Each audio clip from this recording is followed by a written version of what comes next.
It's Week 15 of the National Football League, and the spotlight is on George Kittle. He should be one of his quarterback's best friends this week. It's the 49ers and the Rams on Sunday night primetime. GA Sports coverage of the NFL brings us to the City of Angels, Los Angeles, California.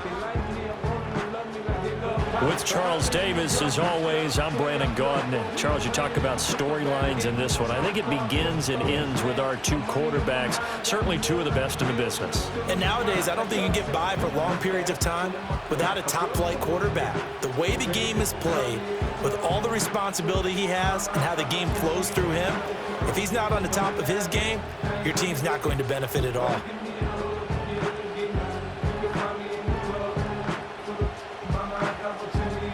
Across the 30, pretty nice work on the return. So here's the first drive now for the 49ers.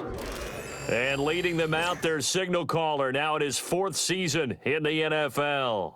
And he ought to have a lot of pep in his step after last week's performance because he did it crisp, and as a reward, they're going to be set up with an early 1st and goal. And it's complete in the end zone. Touchdown, 49ers. A great play there.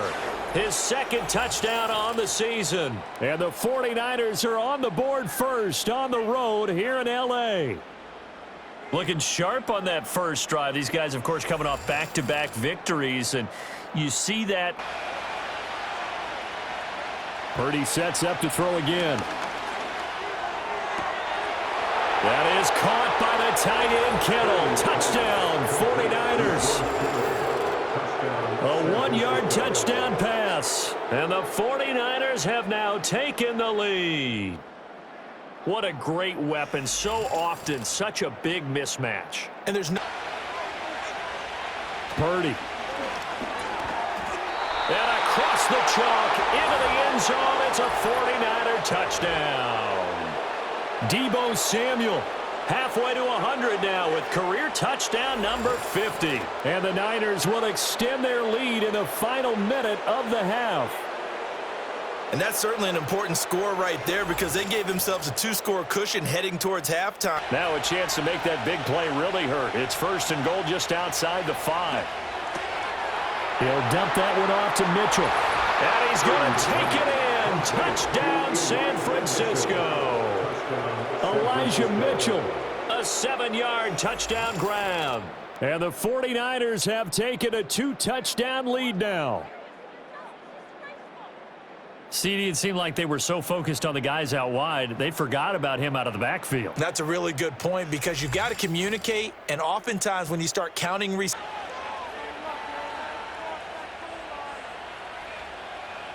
Purdy looking to throw. And he's got his man in stride, complete. And across the chalk, into the end zone, it's a 49er touchdown.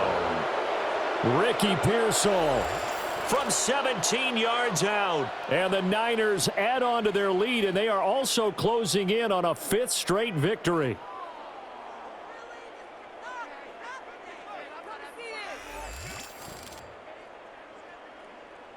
To roll up their sleeves and show up their biceps because they're doing exactly what you just described, manhandling. And they are going to score again. Yet another touchdown as they just add to their totals. Sometimes you get a 1st and goal and you're back near the 7, 8, 9-yard line and you start thinking, maybe we'll run it here on 1st down to get half of what we need so maybe we can have 2 or 3 shots at going for it from closer range. So this is a bonus right here. What a great run. Complete as time has run out on this football game.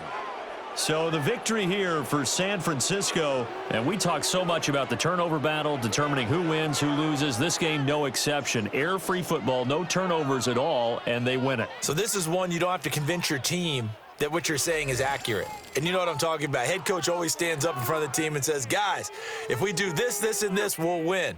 And usually they say if we win the turnover battle, we'll win.